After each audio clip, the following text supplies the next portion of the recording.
Bien, ¿cómo están jóvenes? ¿Qué tal? Vamos a entrar el día de hoy a la clase de psicología. Vamos a ver el tema, vamos a verificar aprendizaje cognoscitivo. Bien, el día de hoy vamos a conocer un poquito más sobre las teorías, por ejemplo, de Ausubel, de Brunner, incluso hasta para definir la psicología del tipo de aprendizaje cognitivo, se requiere la teoría de procesamiento de la información. Ahorita vamos a ver por qué. Entonces, vamos a dar inicio a este tema. Bien, vamos a ver los objetivos, definir aprendizaje cognoscitivo, ¿no? De qué trata, en qué consiste, identificar las teorías de aprendizaje cognitivo, por si es necesario tal vez recordar, por ejemplo, Piaget es considerado, ¿no?, un autor del tema cognitivo por su postura constructivista. Sin embargo, las teorías de Piaget están más usadas en el desarrollo de la inteligencia y del pensamiento, en realidad más que una teoría de aprendizaje, ¿no? Pero sí está en orientación cognitivista, pero epistemológica, más de filosofía. Bien, entonces, pero hubo influencia de este personaje en otros personajes que sí han desarrollado plenamente teoría de aprendizaje. Vamos a reconocer también las estrategias del aprendizaje y vamos a definir la metacognición y sus etapas. Muy bien, entonces damos inicio. Bien, aprendizaje cognoscitivo. Para empezar, la psicología cognitiva aparece como una revolución, por decirlo así, ante la postura conductista, ¿no? Recuerdan que el aprendizaje conductista es referido a un aprendizaje por producto, es decir, que yo puedo verificar un aprendizaje mediante la verificación de una conducta. Sin embargo, el aprendizaje cognitivo no requiere necesariamente ver la conducta, sino más bien conocer lo que pasa en el interior del sujeto. Por eso les mencionaba la importancia, por ejemplo, la teoría de procesamiento de la información, porque aún para definir el aprendizaje cognoscitivo refiere a ello. Mira, se trata de la modificación de las pautas en el procesamiento de la información. Es decir, dentro de nuestra mente va a haber todo un proceso donde toda esa información va a ser, en este caso, transformada hasta lograrse el output, la salida, que es una toma de decisiones para emitir una conducta, ¿no? Pero no nos centramos en la conducta emitida, sino en todo el proceso para que eso se logre. Entonces, recordemos, el enfoque cognitivista se denomina aprendizaje por proceso, pues, ¿no? Entonces, esta teoría cognitivista tiene precedentes. Por ejemplo, la teoría gestal es un precedente, ya que la gestal estudiaba la percepción, un proceso que no se veía en conducta necesariamente, sino lo que pasaba dentro del ser, ¿no? Y ahí sería un precedente. Otro precedente es la teoría de Tolman, que menciona que nosotros tenemos mapas mentales. Quiere decir que nosotros, cuando aprendemos, tenemos como estímulos, señales, por decirlo así, que nos dirigen a un propósito, ¿no? Por ejemplo, imagínate, tú vas a entrar a la universidad, tu propósito, por cuál emites conductas de estudiar y todo eso, tu propósito es ser cachimbo, digamos, este 2021, ¿no? Entonces, ¿qué estímulos significativos tienes? Ser cachimbo 2021, ese es tu propósito. ¿Y cuáles son tus, se llama estímulos signos, o sea, las señales necesarias para que eso se dé? Pues uno, por ejemplo, elegir dónde estudiar para prepararte para la universidad, para postular. Otro, la compra de libros, por ejemplo, un lugar de estudio, por ejemplo, ¿no? Aparte del lugar donde vas a prepararte, un lugar donde estudiar en casa o una biblioteca, ¿no? Prácticamente estos son como los pasos para que tú logres eso. Entonces, todo este esquema, como un mapa mental que se forma para llegar a ese propósito, se forja, dice Tolman, en la mente. Entonces, antes de la emisión de conducta se logra un mapa mental y eso genera la conducta posterior. Tolman es conductista, pero él, a través de este razonar en el cual menciona que existen mapas mentales, da a entender pues que no solamente es la emisión de conducta lo que uno debe estudiar, o en todo caso lo que uno logra cuando va a hacer conducta directamente, sino que hay algo como un mapa mental que ya está en nuestra mente, puede haber sido usado o está latente también. Por eso es que él dice que su teoría se llama aprendizaje con propósito o aprendizaje latente, ¿no? Bien, entonces ahí tenemos dos teorías que han sido precedentes al desarrollo de la psicología cognitiva y por supuesto no podemos dejar de mencionar también a las teorías o investigaciones del tema de la computación, ¿no? Temas computacionales, por eso relacionan la memoria pues como todo un proceso similar a la computadora, ¿no? Y otros aportes. Y a partir de esas posturas cognitivistas surge un llamado aprendizaje cognitivo, que refiere a un aprendizaje por proceso, pues, ¿no? Y como recalco, ¿qué es un aprendizaje cognitivo? Pues es lograr que nuestras estructuras mentales internas logren modificarse mediante una experiencia, ¿no? Por ejemplo, si alguien en algún momento, imagínate, me muestra una gelatina celeste, ¿no? Creo que alguna vez hemos visto cuando había hasta comerciales, y yo aprenderé, ¿no? Con gelatina amarilla, gelatina roja, ¿no? Y he consumido, pero ahora existe la gelatina celeste. E incluso quizá ni siquiera lo he comido, solo lo he visto, ya que me lo han mostrado, entonces en mi mente va a tener que formarse podríamos decir, una representación, un concepto posterior, hasta una proposición sobre ese elemento que acabo de captar, ¿no? Nuestra mente tiene que modificarse para agregar ese elemento que no habíamos conocido, y a pesar que no lo hemos consumido. Por eso dice el aprendizaje cognitivo que la modificación es en la estructura de nuestra mente, más allá de la conducta, ¿no? Más allá que se dé conducta o no. Entonces ahí vemos un aprendizaje cognitivo. Uno de los representantes muy considerables es David Ausubel. David Ausubel es aquel que consideraba que el aprendizaje debe ser significativo. Ahora, considerar también que él también había tomado en cuenta la teoría de Jerome Bruner. O sea, Jerome Bruner es otro autor también de la teoría de aprendizaje cognitivo. Sin embargo, él considera que la teoría de Bruner, que tiene que ver con el descubrimiento, que ya lo vamos a ver, necesitaba muchos recursos, o sea, y mucho tiempo para la elaboración de la misma. No quiso decir que esté mal, que no sirve, no, sino requería muchos recursos, requiere mucho tiempo para prepararse. En cambio, el aprendizaje significativo es más práctico, no en torno a la actividad, sino en torno a cómo hacer efectivo el aprendizaje.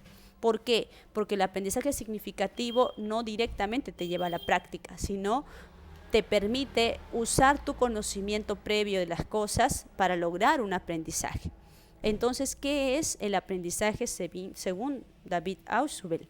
Pues dice que el aprendizaje es cuando la nueva información adquiere significado, pues está relacionada con los conocimientos previos del estudiante. Aquí voy a tomar en cuenta que hay principios, ¿no? El factor más importante que influye en el aprendizaje es lo que el alumno ya sabe. Por eso dice, reconózcase y úsese, dice en algún texto, ¿no? Entonces, algo importante que refiere aquí es el conocimiento previo, para empezar. Si tú tienes un conocimiento previo, tiene que ser un conocimiento adecuado, ¿eh? Por ejemplo, para que tú comiences a hacer multiplicación y división, tú tienes que saber sumar y restar adecuadamente, porque tú sabes que la suma de muchos elementos se logra multiplicación. La resta de los elementos se logra pues la división. Entonces, si tú no aprendes a multiplicar y dividir, no vas a poder entender con claridad, sumar y restar, no vas a entender con claridad la multiplicación y la división. Y así posteriormente la potenciación y la radicación. ¿Por qué? Porque el esquema, o en todo caso el conocimiento previo, por decirlo con mayor claridad, el conocimiento previo que tú debes tener debe estar adecuado también. Debe ser adecuado. Entonces, aquí nos dice la importancia de ese conocimiento que se debe utilizar. Y utiliza un concepto llamado anclaje. ¿Qué es el anclaje? Es un esquema de asimilación presente en la estructura cognitiva, memoria a largo plazo. Justamente, ¿no? El conocimiento que tienes de la suma es el anclaje que en este caso tú tienes para colocar nueva información, ¿no? Este es el anclaje y esta es la nueva información que va a entrar. O sea, es como de dónde se va a agarrar, por decirlo así, ¿no? De dónde se va a coger el nuevo conocimiento para quedarse en tu mente. Va a utilizar el anclaje, el conocimiento previo. Ahora, algo que quiero resaltar es que dice que la nueva información adquiere significado. Eso quiere decir que existen criterios para que uno logre el aprendizaje. ¿Cuáles son los criterios del aprendizaje? Para que se logre un aprendizaje significativo. Hay 3 criterios que menciona David Ausubel. Un criterio muy importante es que tengamos conocimiento previo. Eso se llama significancia psicológica, ¿no? Que haya conocimiento previo adecuado para que se logre el aprendizaje, la significancia psicológica.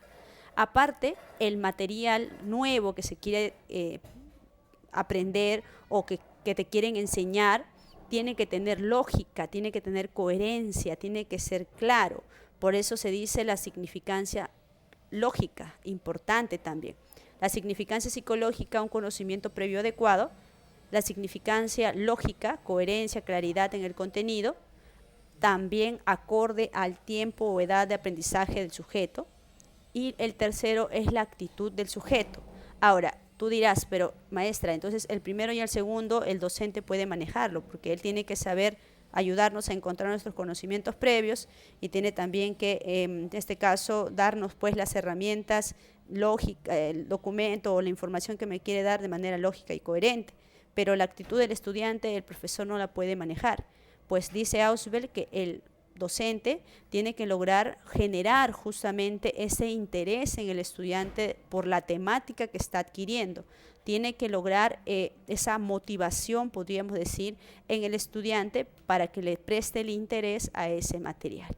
Entonces no solo basta con que tenga significancia psicológica, conocimiento previo al estudiante, significancia lógica, claridad en el material, coherencia, sino también lograr la actitud del estudiante, esa disposición al aprendizaje. Y justamente esta significancia psicológica que te estaba refiriendo, que tiene que ver con el conocimiento previo, va a ser lo siguiente. Digamos, ¿no? Este es el anclaje, el conocimiento previo, ahí está. Este es el nuevo conocimiento, ¿correcto?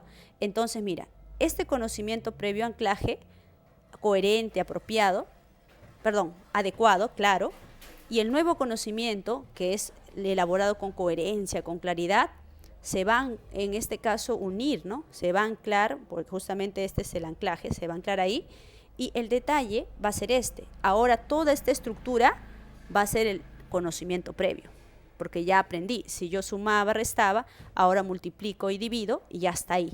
Ahora este es el que tiene significancia psicológica. Todo esto se volverá, en este caso, el conocimiento previo para el estudiante, para que llegue la potenciación y la radicación, por ejemplo, ¿no? Entonces, se dice que el conocimiento nuevo es potencialmente con significancia psicológica. Claro, pues el conocimiento nuevo, posteriormente, por eso dice potencialmente, será un conocimiento con significancia psicológica. ¿Por qué? Porque se va a unir unir al anclaje, ¿no? Al conocimiento previo. Entonces, ahí estamos viendo la importancia de este aprendizaje denominado por Ausubel significativo, ¿no? Donde vamos a poder enlazar el conocimiento previo con el nuevo conocimiento.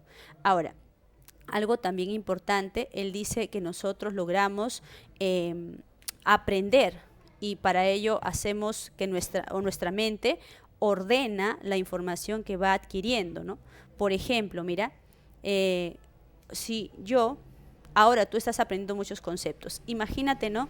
Un poquito más pequeño, quizá te enseñaron o tú sabías que existen animales domésticos, ¿ya?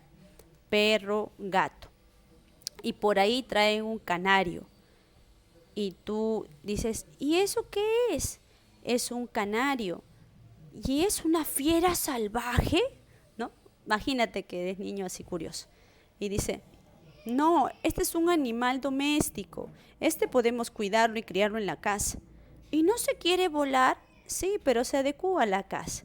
Ah, entonces ese aprendizaje del canario, que también puede ser doméstico en casa, criado, pasa a ser un aprendizaje subordinado. ¿Por qué subordinado? Porque el canario está debajo del título, por decir así, de la categoría denominada animales domésticos. Entonces, ¿qué es el aprendizaje subordinado? La nueva idea se halla subordinada debajo de la existente, pero general, ¿no? Por eso dice animales domésticos, perro, gato, y ahora le agregamos el canario, por decirlo así, ¿no? Ahora, sin embargo, si tú ya conoces perro, gato, canario, y recién alguien, tu mamá, tu hermano, o de repente en algún momento tú entiendes que eso se llaman animales domésticos, entonces estos tres elementos van a tener como un título, ¿no? Como en este caso un concepto más amplio, más general, entonces ahí se daría un aprendizaje supraordenado. Quiere decir que este título, esta categoría, este concepto más general o proposición incluso, puede cubrir todo lo que está debajo, ¿no? Entonces, así como ahora, por ejemplo, si tú recién estás aprendiendo el aprendizaje significativo y tienes otras teorías cognitivas, entonces entraría subordinado. El aprendizaje significativo se agregaría a las otras teorías de aprendizaje cognitivo que tú sabes. Pero si ya sabías de Ausubel, ya sabías de Brunner, ya tenías ideas de la tendencia de Piaget y algunas otras cosas, y no sabías que todo esto pertenecía a un aprendizaje cognitivo, entonces ahora sabes que todos son aprendizajes cognitivos, pasaría a ser supraordenado, ¿no? Más o menos esa es la idea. Nuestra forma de organizar los datos que adquirimos, los conocimientos nuevos, se pueden lograr de esta manera. Supraordenados, niveles más altos, más generales, que generan la integración de la información, ¿no? Todos los elementos se integran a un título, por decirlo así.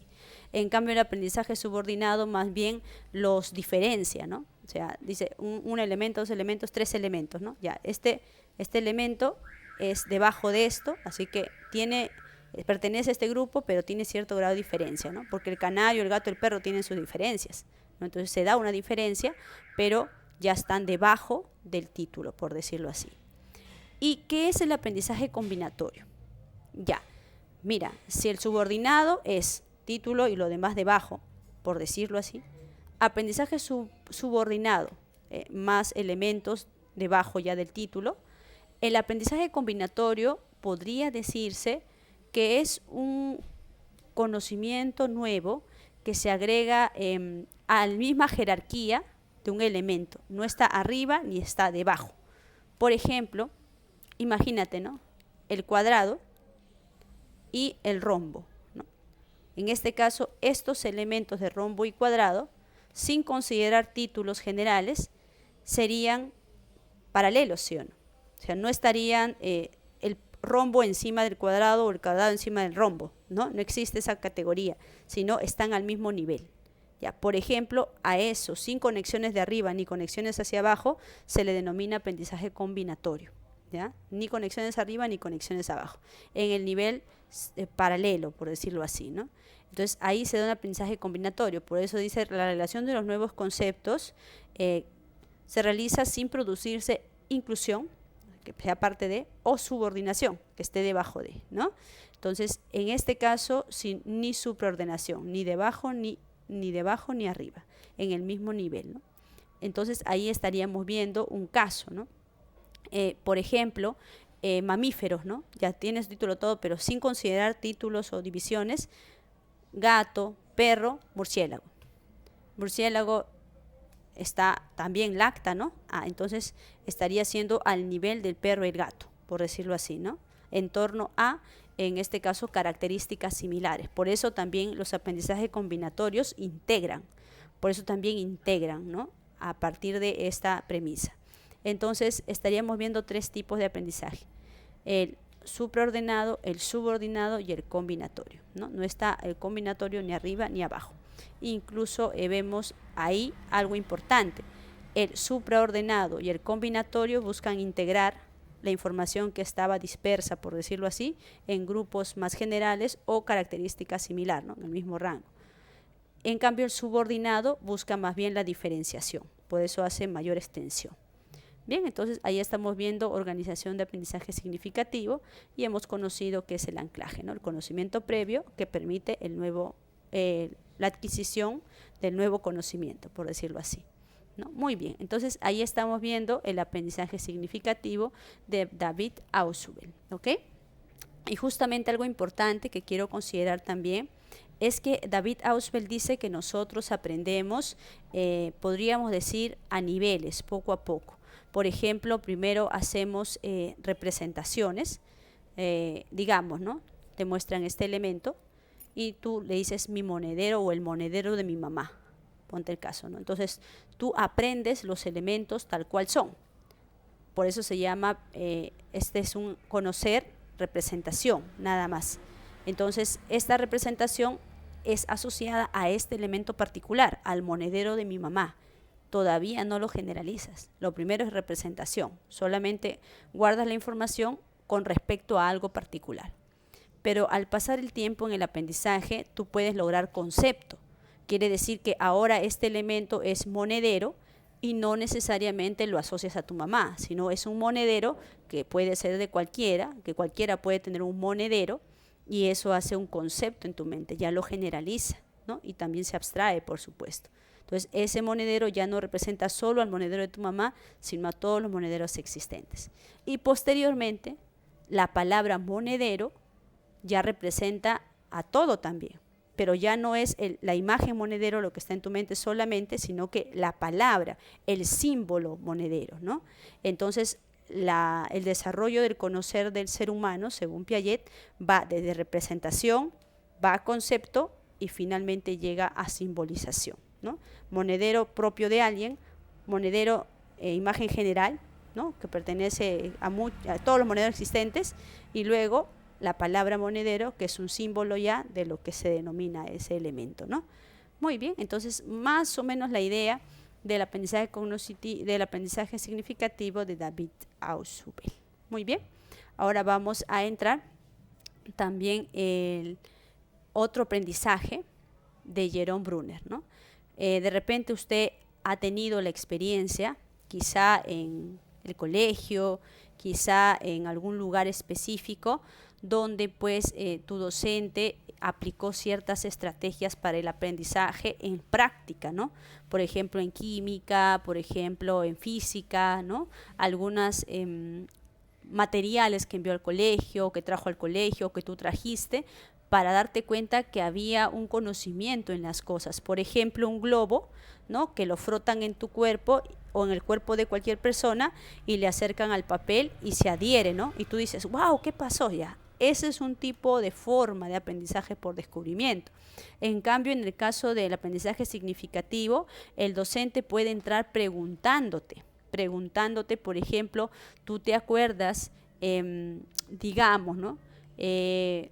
¿Cuándo fue la independencia del Perú, por ejemplo? Sí, tal lugar, tal fecha, muy bien. ¿Y tú sabes quiénes representaban en este caso el proceso de independencia de tu Perú? Y comienza por ahí. Y el profesor, a partir de eso, comienza a explicar las corrientes libertadoras, pero con mayor profundidad. Ponte el caso, ¿no? Amplía con nuevos conocimientos lo que tú ya sabes. En cambio, aquí no. Aquí el docente va a partir de la parte experimental práctica, ¿no? Por eso dice, involucra a los estudiantes en situaciones problemáticas y los guía para construir su propio aprendizaje. El estudiante va a entrar al conocimiento mismo, o en todo caso a la experimentación misma, para descubrir, ¿no? Lo que queremos aprender. En este caso, el docente impulsa el desarrollo de las habilidades de los estudiantes. El docente es como un guía, ¿no? El que te brinda, de repente se le llama eso andamios, ¿no? Y ahí está justamente el concepto andamiaje. El docente asume el rol de guía y el novato es consciente que está auxiliado a la ejecución de la actividad. Mira, Jerome Bruner considera que primera instancia Jerome Bruner tuvo primera influencia de Piaget. Así que para él el aprendizaje debe ser, en este caso, descubierto por inducción, ¿no? O sea, quiere decir que el estudiante, a través del contacto con los elementos, va a comenzar a generar hipótesis en su mente y inductivamente va a llegar al aprendizaje esperado, ¿no? Y para ello ya ahora usamos en este caso el aporte de Vygotsky a la vida de Bruner, donde él dice que el guía es muy necesario, ya que considera también el hecho de que haya una interacción entre el estudiante y el profesor o el guía, ¿no? Entonces ahí es un aporte de Vygotsky, que considera la influencia social también, ¿no? Entonces, ¿qué sucede para Bruner? El aprendizaje es aquel que permite que tú entres a la dificultad, al problema o a la situación y tú comiences a ver posibilidades de solución, hipótesis en tu mente que te permitan entender las cosas, y posteriormente, en este caso, recién tú puedas tener conocimientos que han sido inducidos mediante este tipo de aprendizaje, ¿no? Entonces vemos el papel del docente como guía, vemos el andamiaje, que serán las pautas que el docente te va a brindar a ti para que puedas aprender algo. Por ejemplo, de repente estaríamos hablando de mucha generalidad.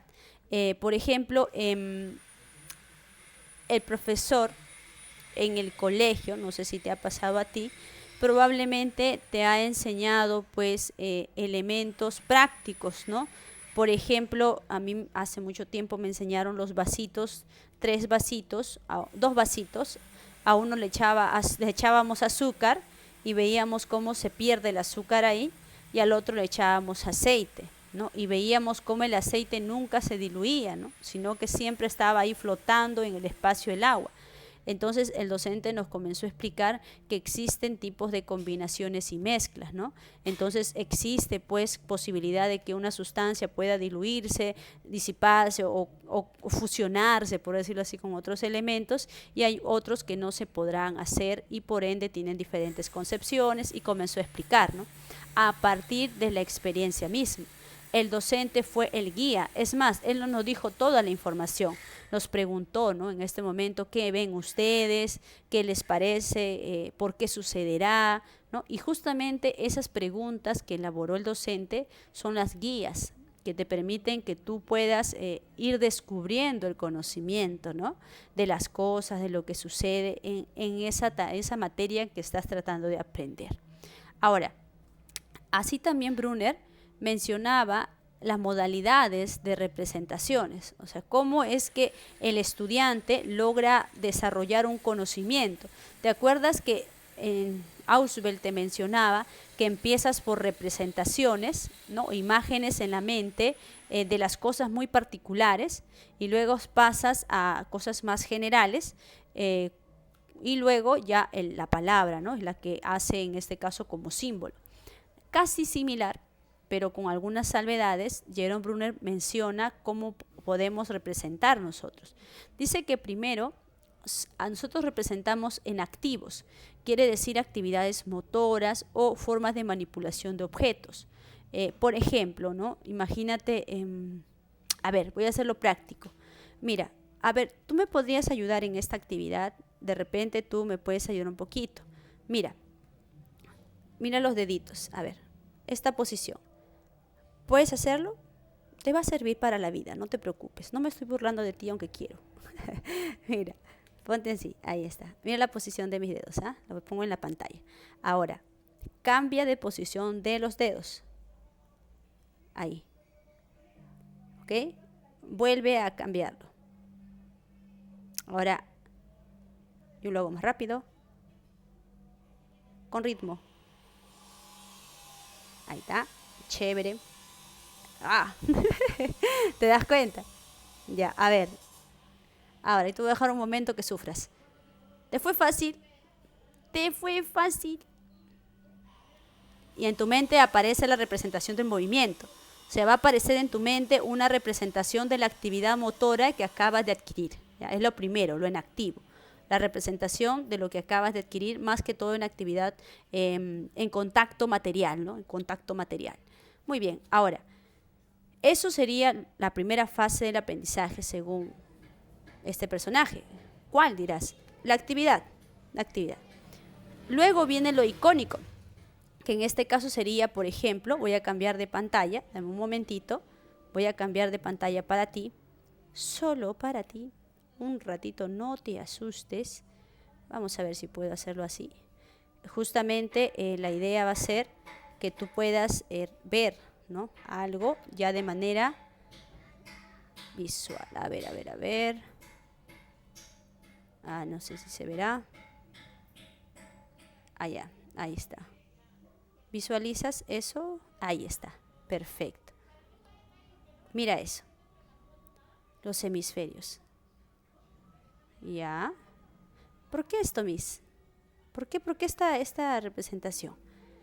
Mira, lo que tú has hecho ¿Sabes por qué se te hizo difícil?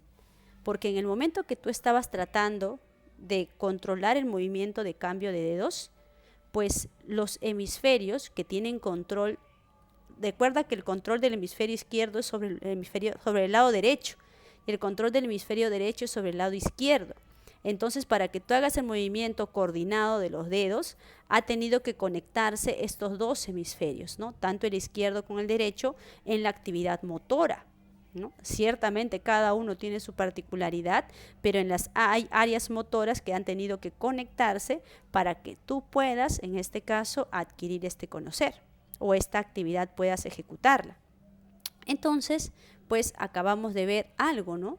Un icono en la mente, una imagen ya de lo que tú has hecho, lo has transformado en una imagen no necesariamente igualita a lo que has visto, pero sí relacionada a lo que has visto. Y ahora, ya habiendo entendido eso, ¿no? Habiendo entendido en este caso que has visto una imagen, ¿no? Que hace, como por decirlo así, relación a la actividad que estabas haciendo, y ahora vamos a pasar a otro nivel, ¿no? A lo simbólico. No vamos a hacer uso necesariamente de imágenes ni de movimientos del cuerpo. Voy a hablarte de las funciones del cerebro, por ejemplo.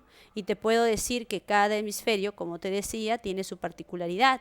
Por ejemplo, el hemisferio izquierdo tiene en este caso la labor del lenguaje, ¿no? El control del lenguaje, que en este caso sería el área de Wernicke, el área de Broca, ¿no? Motora, pero de articulación del lenguaje, Wernicke, comprensión del lenguaje, y así.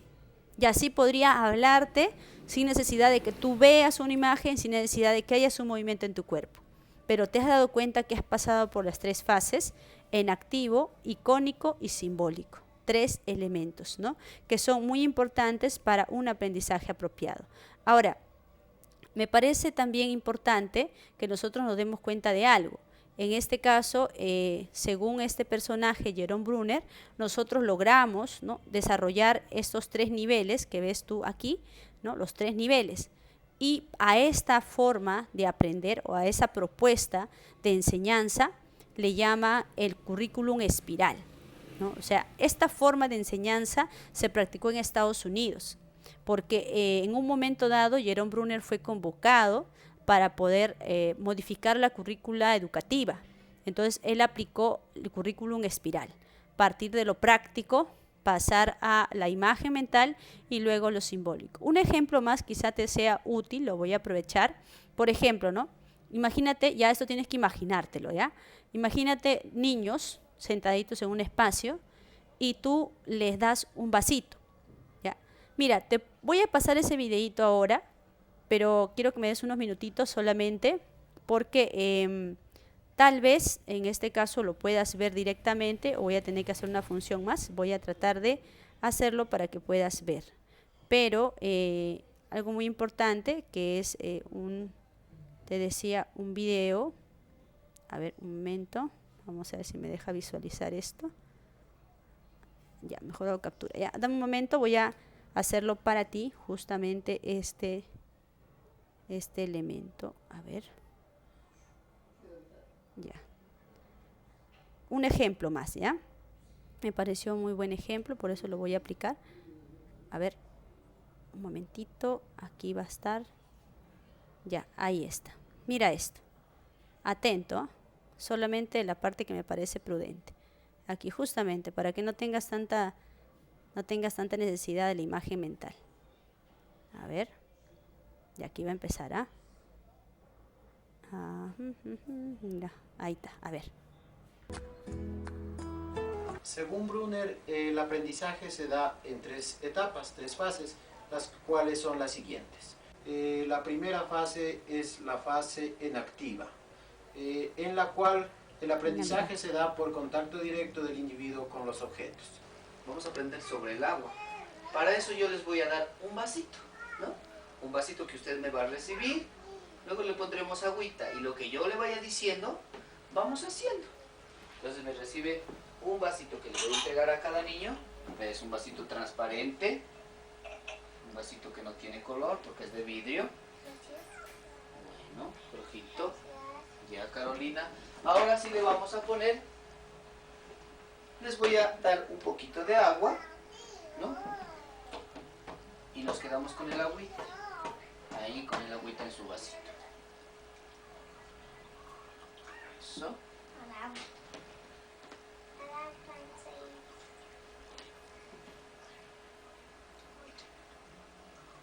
Muy bien. Creo que le puse mucha agua. Ahora, lo que va a hacer usted es percibir. ¿Qué olor tiene el agua? Vamos a percibir.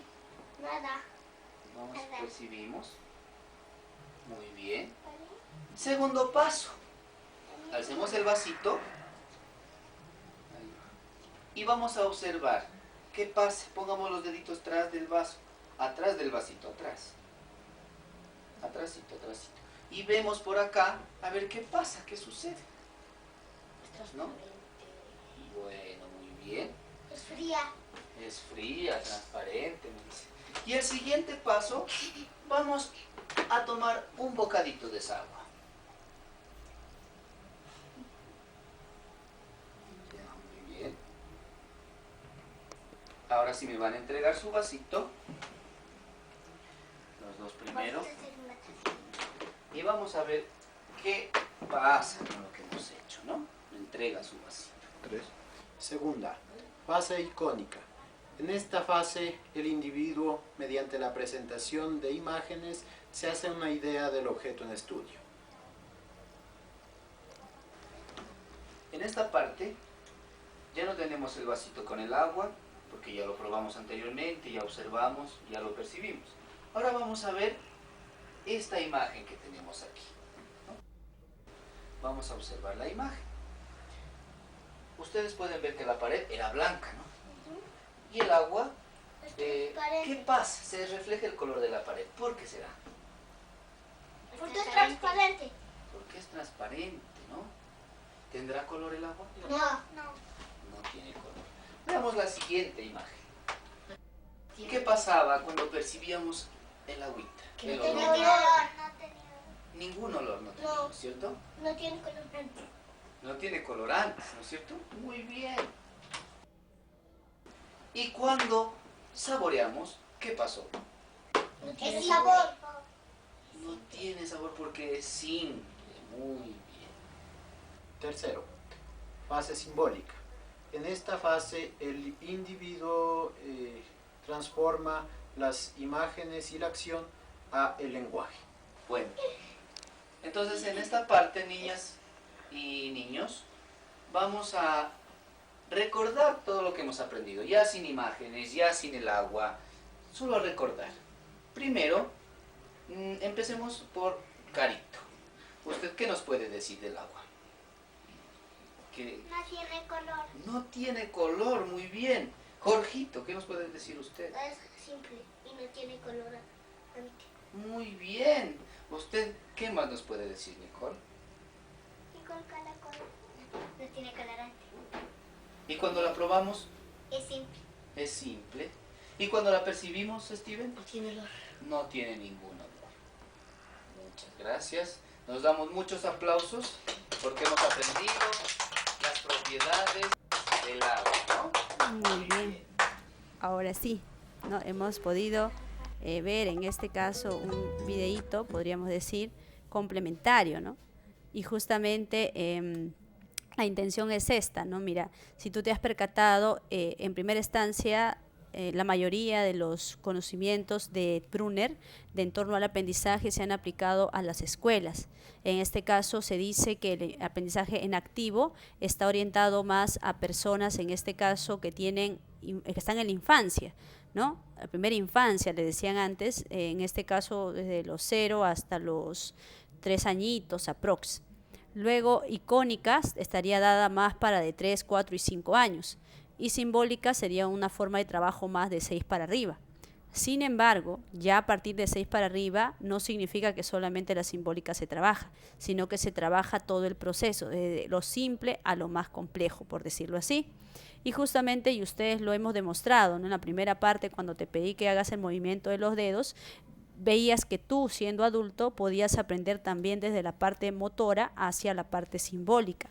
Entonces, el niño también lo puede hacer, en cualquier edad se puede trabajar ese proceso de currículum espiral. Las formas de representación se van a ir de lo más simple a lo más complejo. Entonces, ahí estamos viendo el aprendizaje por descubrimiento que nos aportó Jerome Bruner, por ejemplo, ¿no? Recuerda que para Jerome Bruner, importante es el apoyo del guía, o en este caso docente o profesor o maestro o instructor, ¿no?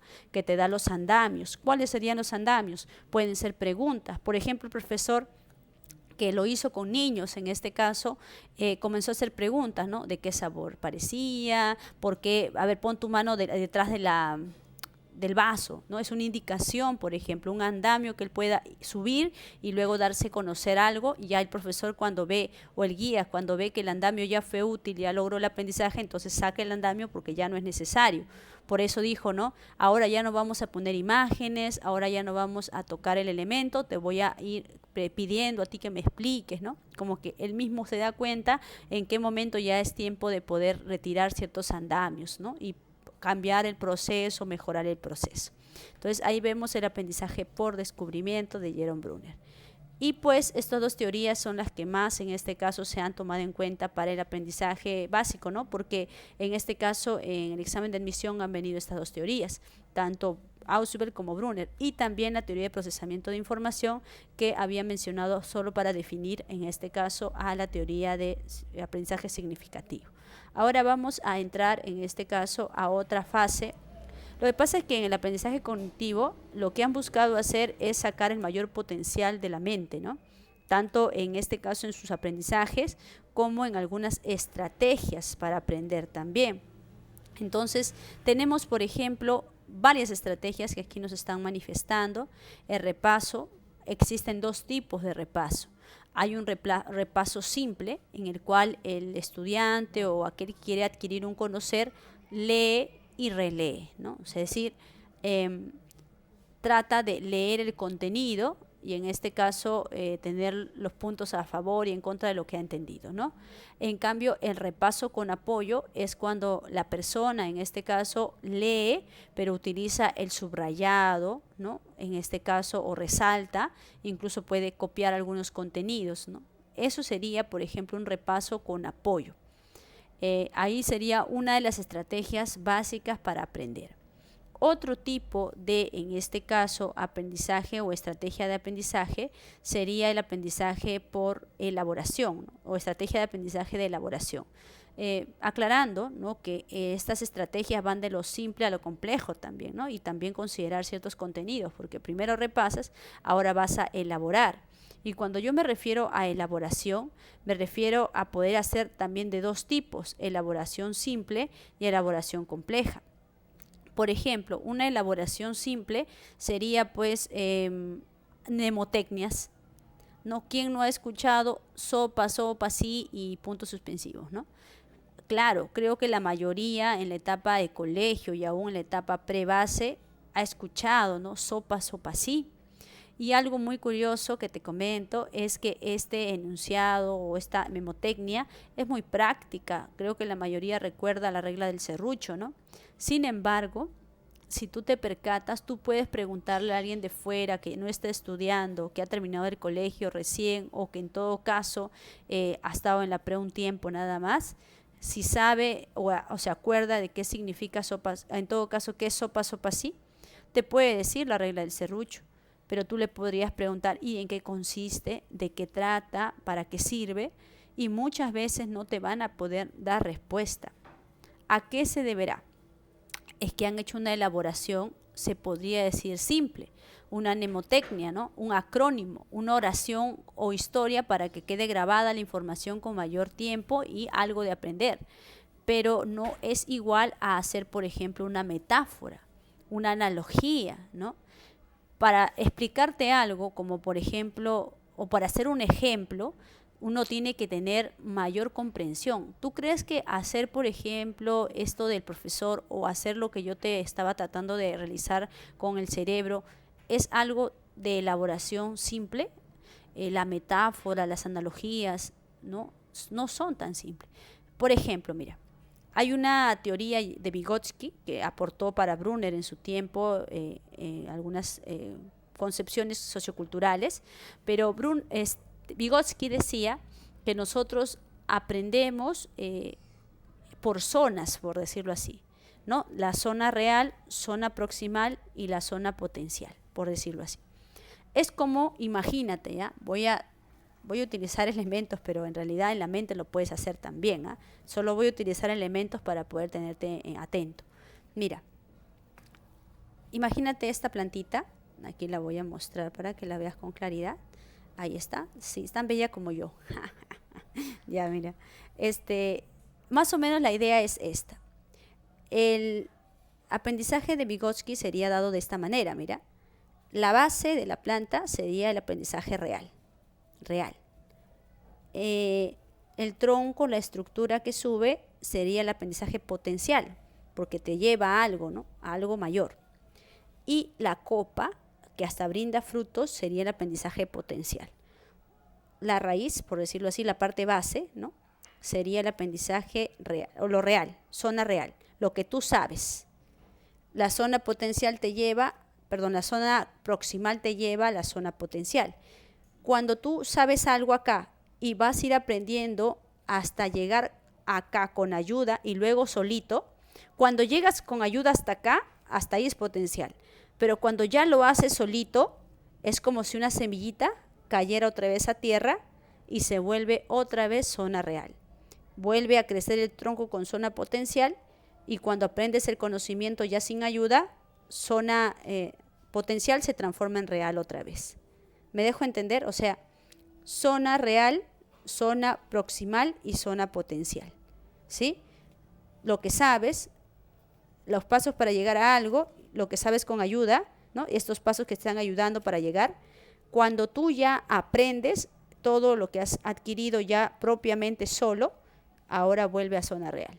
Ese va a ser tu nuevo conocimiento, ¿no? Más o menos una idea metafórica de lo que es el aprendizaje de Vygotsky, ¿no? Con, en este caso, una plantita, por ejemplo, o un arbolito, ¿no? Entonces, ¿qué sucede? Sucede que esa metáfora para explicar algo sería una elaboración más compleja, pues, ¿no? Y otra forma de aprendizaje es la organización. En este caso, organización podría ser también de dos formas, ¿no? Por ejemplo, la organización denominada una organización, podríamos decir, ¿cómo te lo explicaría? Como cuadros, ¿no? Cuadros de doble entrada incluso, o de repente un esquema solo de títulos.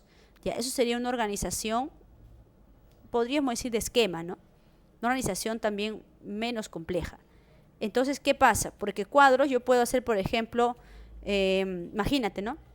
Proceso cognitivo, afectivo y conativo volitivo, su cuadro y sus elementos. Ahí está organizado.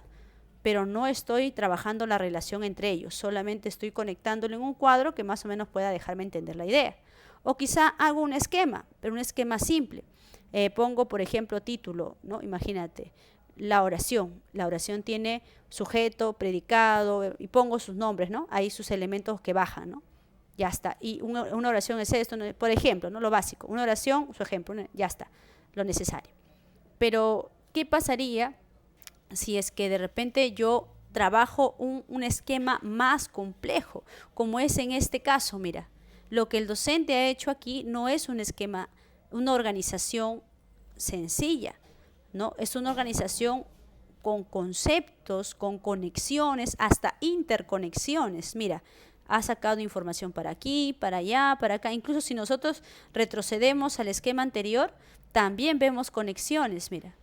Vemos también conexiones. Incluso te voy a tratar de regalar un esquema que me pareció muy importante, muy interesante, por cierto, también, en este caso, por ejemplo, Ausubel. Te lo voy a compartir, va a ser un regalito para ti. Vamos a ver, voy a abrir esa imagen para que la puedas ver y puedas reconocer que eso es otra cosa. Mira, vas a ver. Vamos a ver, creo que es este. Lo podría haber explicado, ¿eh? Pero iba a llevar de repente priorizar otros puntos. Te lo voy a dejar para que tú lo tengas, ahí lo analices y me digas qué opinas. A ver, si es complejo o muy sencillo también. A ver. Ahorita te lo voy a mostrar. Un momento. A ver, captura. A ver, acá está la fotito. Un ratito, va a salir en este momento. A ver, ¿salió? ¿No salió? Ajá. Ya está, mira. Mira ese esquema. Tú dices, no, sí, ya. Ese esquema es obviamente no un esquema sencillo. Ha tenido que conectar todos los elementos pues del aprendizaje significativo. Mira, hasta acá, sacado por acá, mandado por allá. Está muy bacán. Ahí están los aprendizajes subordinados, ¿no? Por eso te decía, subordinación hace diferenciación progresiva, mientras subordinación y combinación buscan reconciliación integradora, ¿no? Reconciliar elementos. Bueno, es muy interesante, también te lo dejo de regalito para que lo pienses, lo analices, ¿no? Y lo puedas tomar en cuenta aprovechándolo. Y ya está. Qué mala, la Miss no me dejó. No, sí, lo has capturado, espero que sí. Muy bien, entonces esa organización es otro level, pues muchachas. Ni la Miss lo ha hecho, sino otro. Imagínate, pero la Miss lo entiende. Eso es importante. Y yo sé que tú lo vas a entender también. Ahora, supervisión de la comprensión, algo muy importante. Ya, yo y tú estamos en clase en este momento. Yo estoy dictando, tú estás recibiendo mi clase. Pero ¿estás entendiendo, corazoncito bello? ¿Estás entendiendo, jovencito? Pero eso yo no lo puedo saber, solo tú lo puedes saber. Claro, ya si me pongo a ver tus notas, ya puede ser, ¿no? Pero ¿quién se supervisa mejor cómo comprende? Uno mismo. Por ejemplo, estos meses, semanas me he percatado que cuando yo leo también hay textos que yo quiero, por ejemplo, imagínate, leer de Ausubel, pero no de su vida de Ausubel, sino quiero su teoría de Ausubel. Entonces yo voy leyendo y digo, esto no me interesa, no me parece importante, elimino. Y hay textos, pero bien complejos, que yo empiezo a leer de Ausubel, por ejemplo, y digo que esto, ya volé. Entendí, a ver, revuelvo a leer y vuelvo a leer porque no he entendido. Pero ¿cómo yo sé que no estoy entendiendo? Porque yo puedo supervisar lo que comprendo. Pues. Yo puedo supervisar hasta dónde he comprendido, qué aspectos no he entendido. Y por ello vuelvo a leer, por ello verifico la coherencia en la información, quizá está mal hecho, por eso es que yo no entiendo, no es que yo no entienda, es que está mal hecho. Bueno, justificaciones. Resolver cuestionarios también te permite supervisar, ¿no? De repente tú dices, ya, creo que ya aprendí. A ver, por ejemplo, yo suelo hacer esto, ¿no? Te comparto un poquito. Esquemas, ¿no? Suelo hacer esquemas de lo que supuestamente sí ya entendí, ¿no? Yo hago mi esquema total de lo que ya entendí y si no he entendido, yo me quedo trabada, obviamente, ¿no? Y digo, eso me faltó, ¿no? Y hay otro esquema, ¿ve? Y digo, eso me faltó, ay, no, este punto no entendí y busco pues cómo entenderlo, ¿no? Entonces uno supervisa también su conocer, hasta qué punto, ¿no? Si bien es cierto, son organizaciones, pero también voy a supervisar mi aprendizaje. El autocontrol emocional, otro punto importante, ¿no? Cuando uno estudia en estos tiempos, no sé si te pasa en casa especialmente, hay bastante interrupción. No es que quiera decir que tu familia es interrumpidora, le gusta molestar a la gente. No, sino que hay muchos imprevistos, ¿no? Por ejemplo, estás estudiando y comienzan a hacer bulla afuera, el taladro, que no sé qué, y tú estás, bueno, tratando de concentrarte, pero también tu estado interno se comienza a generar ansiedad, ¿no? Comienzas, no entendí eso, ya no entendí nada, no, ya no valgo nada, no, auxilio. No, comienzas a perder el control incluso. O incluso mientras vas aprendiendo, estás leyendo, también te distraes, ¿no? Te distraes. A veces estás tratando de estudiar por horas y al final te quedaste en media hora de estudio y las 3 otras horas estuviste viendo película. No sé a quién estoy viendo, ¿no? Pero sucede. Se está proyectando. No. Entonces, mantener creencias positivas también ayuda mucho a autocontrol emocional, a empezar a filtrar nuestras formas de pensar. Eso es muy importante, ¿eh? Por ejemplo, la clásica idea de que no valgo nada, no entendí nada, soy un bruto, ay, disculpa la palabra, qué imbécil, ¿por qué me puse a meter en estos temas que yo no sé? Comenzamos a agredirnos a nosotros mismos, ¿no? Eso es algo curioso, ¿eh? Y no te das cuenta hasta que alguien te dice, sí, eres un imbécil. Y tú dices, oye, ¿qué tienes? ¿Qué te pasa? ¿Qué? ¿Estoy repitiendo lo que tú dices? haciéndolo consciente, ¿no? Haciéndolo consciente. Es una estrategia de generar conciencia en la misma persona.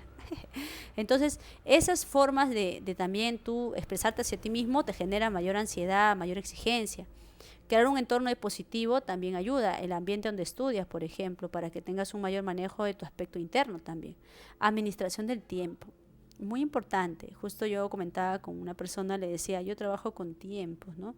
Yo cuando presento elementos o estudio algo, yo me programo, yo tengo mi agenda siempre a mi lado. En mi caso, a mí me genera menos ansiedad tener una programación, pero hay personas que le genera mucha ansiedad tener un programa también. Es al revés, ¿no? Entonces depende de tu forma de manejo del tiempo, es que debes trabajar eso. Si te genera mucha ansiedad tener un tiempo programado, entonces trata de siempre tener en cuenta el avance de tus actividades sin descuidarlas, ¿no? A tu manera, a tu forma, pero sin perder espacios importantes. Sin embargo, si te gusta de repente tener una programación, respeta tus tiempos de descanso también, de recreación también, ¿no?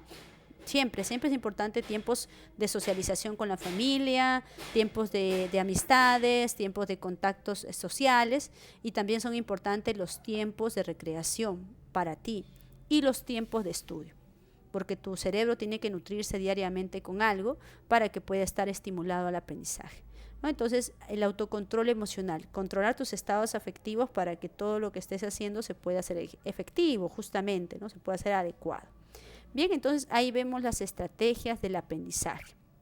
Ahora, en torno a la metacognición, creo que tiene que ver mucho con la supervisión de la información. Tiene mucho que ver. ¿Por qué? Porque cuando tú supervisas la comprensión de lo que tienes, te das cuenta si has aprendido o no. Entonces, la metacognición es una forma de poder darte cuenta de si estás aprendiendo o no, y cómo tú aprendes más, aprendes menos. Algo muy importante, ¿no? O sea, por ejemplo, yo me he dado cuenta que yo aprendo mejor haciendo esquemas, y es solamente que tiene mucha exigencia hacer eso porque es necesario comprender el tema para hacer un esquema. También me he dado cuenta que aprendo más de madrugada que de noche. De noche me siento cansada y a veces hasta las ideas se me van. De verdad, es mi forma de aprender de madrugadita. Entonces yo me doy cuenta sobre mi propio proceso de aprendizaje. Probablemente tú aprendas más con ejemplos, aprendas más con un concepto claro, aprendas más de repente viendo videos del tema, de repente aprendes más hablando con alguien sobre el tema. Tú te das cuenta cuando aprendes más. Ahora, planificación es la primera fase de la metacognición. Algunos pueden pensar, hasta en algún momento lo pensé, que cuando planificas es cuando tú agarras tu cuaderno y te pones a voy a hacer esto, voy a hacer otro. Claro, tiene que ver con planificación, pero la metacognición es algo mental, pues no es algo palpable, físico, ¿no? Entonces tu mente planifica, se establece objetivos, se establece jerarquías, ¿no? Por ejemplo, tu objetivo de este día es aprender psicología, está bien, pero también tienes otros objetivos, por ejemplo, comprender de repente, ¿no? Alguna pregunta, examen de admisión, de repente quieres tener en tu mente claramente algunos conceptos ya bien establecidos, ¿no? Tu plan, pero ese plan va a tener objetivos, un tiempo y jerarquización de prioridades. No es el único curso que estás estudiando en este ciclo, tienes varios cursos. Es más, esta clase es asincrónica, así que solamente que tú te planifiques para entender esto va a ser muy importante. Si tú estudias este tema y no conoces bien, te puedes perder también. Entonces tienes que planificar. Por ejemplo, voy a estudiar las 2 horas de clase, voy a darme un tiempo adicional para revisar el material y pero darle solo 2 horas y media, 3 horas máximo, porque quien le debo más horas es a química de repente, ¿no? Entonces tú ya sabes cómo jerarquizar tus tiempos y tu mente lo hace, aunque no lo hayas escrito, ¿no? En el momento de tu conocer, en el momento en que estás aplicando tu conocimiento, en el momento en que tú estás conociendo las cosas, vas a hacer 2 cosas, la supervisión y el control. Flavel, quien estableció esta teoría, decía que, por ejemplo, cuando uno está supervisando es como un monitoreo, pues. Imagínate una empresa, ¿no? Hagamos una idea similar, una empresa donde hay un supervisor de máquinas, de las máquinas de producción. Entonces, el supervisor, pues, ¿qué hace? Pasa y comienza a ver máquina 1, muy bien, está produciendo, está revisando material, muy bien. máquina 2 y así, ¿no? Cada máquina va revisando y va viendo. Imagínate que llega la máquina 5 y no está activa. Aquel persona que está a cargo de la manipulación de la máquina 5 le dice, oye, ¿sabes qué? El problema es que mi máquina no está trabada, no se produce el material que yo estoy haciendo. Entonces tú ya verificas al ojo y de parte por ahí metes la manito a ver qué pasa y llamas a el área de manejo de materiales, ¿no? ¿Sabes qué? Hay una máquina aquí que no está funcionando, por favor vente un rato, ¿no? Necesitamos una revisión. Entonces, en ese momento, pues viene alguien y hace ese arreglo, ¿no? Que obviamente tiene que hacer para que pueda producir. Y arreglado esta situación, recién sigue la producción. Ya, en nuestra mente, ¿cómo sucede? Nuestra mente está guardando conceptos, está guardando secuencias. ¿Te acuerdas que te mencionaba, según el aprendizaje significativo, existe aprendizajes ideas nuevas que son en este caso supraordenadas, subordinadas o combinatorias? Entonces tu mente va a percatarse a qué aspecto, a qué punto va a ir este tiene que ir ahí, este tiene que ir allá, este tiene que ir para acá, vas ordenando, ¿no? Y cuando tú ves que un conocimiento que tiene que estar en un lugar ordenado y no lo entiendes, entonces vas a hacer el control, el ajuste. Vas a decir, esto no he entendido. Una pregunta, ¿este temita de qué trata? Ah, ya, trata de esto. Ah, ya, gracias. Y continúas estudiando. O de repente, no entendí esa palabra que dijo la Miss. Voy a buscar en el diccionario. Uy, mensaje Facebook. No, borras eso. Ah, eso significa, allá. ¿No? Por ejemplo, hasta en momentos, como te digo, no necesariamente académicos, sino en momentos en que tú estás revisando algo, leyendo algo para ver tu comprensión, haces un ajuste. Por ejemplo, dos cosas, ¿no? Pasaron. Capitolio, ahí está. Decía un comentario así de Facebook, decía, cuando dicen Capitolio, lo primero que viene a mi mente es los Juegos del Hambre, ¿no? Y sale ahí, ¿no?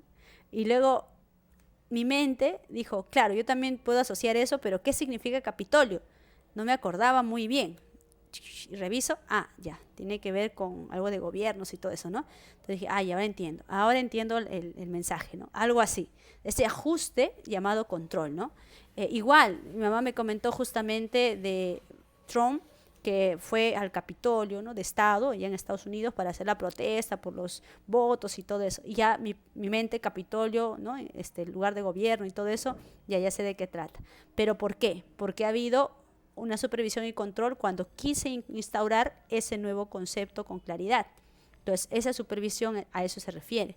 Y posteriormente evalúas, ¿no? ¿Aprendí o no aprendí? ¿Entendí o no entendí? ¿Cuánto entendí? ¿Pude hacer ejemplos? ¿Puedo mejorarlos? Así de ese tipo, ¿no? Entonces, ahí estaríamos viendo una evaluación. Muy bien. Entonces, según Flavel, en este caso se estaría dando este tipo de situaciones. En la metacognición habrá planificación, que consiste en que la persona pueda, en este caso, predisponerse, pueda plantearse objetivos, pueda ver prioridades en el tiempo que va a estudiar, ¿no? Antes de, en el momento que está aprendiendo algo, supervisar, controlar, ¿no? Que se esté dando bien y que se pueda mejorar. Y finalmente evalúa, ¿no? A ver qué tanto sí, qué tanto no se ha entendido las cosas. Entonces ahí estaríamos viendo, pues, en este caso, las estrategias, la metacognición. Bien, entonces, en breves palabras, jóvenes, hemos conocido un poquito el aprendizaje cognoscitivo con las teorías de Ausubel, ¿no? Que hablábamos de la definición, cómo lo ve el aprendizaje referido a que un nuevo conocimiento logre entrar al anclaje, ¿no? El anclaje es nuevo conocimiento y el antiguo conocimiento, el conocimiento base es el anclaje y el nuevo conocimiento se va a conectar a ello, ¿no? Entonces, el aprendizaje para Ausubel sería que logremos que este nuevo conocimiento se logre conectar al anclaje, ¿no? Al conocimiento previo. Y eso generaría aprendizaje. Recuerda que hay criterios para que haya aprendizaje significativo. Un criterio es significancia psicológica, el conocimiento previo. 2, significancia lógica, la coherencia y claridad. 3, la actitud del estudiante, ¿no? Y lo que nosotros aprendemos puede darse como conocimiento general, como la categoría que agrupa, ¿no? Por eso reconcilia, agrupa a los demás. Subordinado, que en este caso sería un dato que está debajo de, en este caso, el título, ¿no? Porque supraordenado es el título y lo demás va debajo. En cambio, subordinado es lo que va debajo y habiendo un título o una categoría más amplia. Bien, combinatorio es cuando es un elemento que está como paralelo, no está arriba ni está abajo, ¿no? Un conocimiento que va a hacer integrarse también a otro similar, pero paralelo, no arriba ni abajo, ¿no?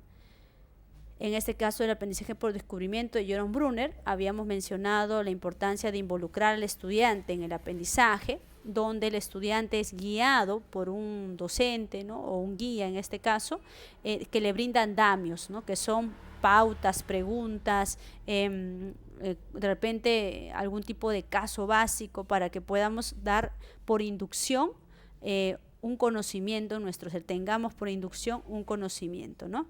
Y las modalidades como se representan, que se dieron también para el currículum espiral, es en activo, aspectos de esquema de representación motora, icónico, una imagen referida a la idea, y simbólico, que en este caso sería algo más considerado por el lenguaje, ¿no? Un símbolo como una palabra o de repente una señal también vale, ¿no? Puede ser, por ejemplo, veneno, peligro, ¿no? Pones ahí dos huesitos con la cabeza, es un símbolo también de peligro, ¿no?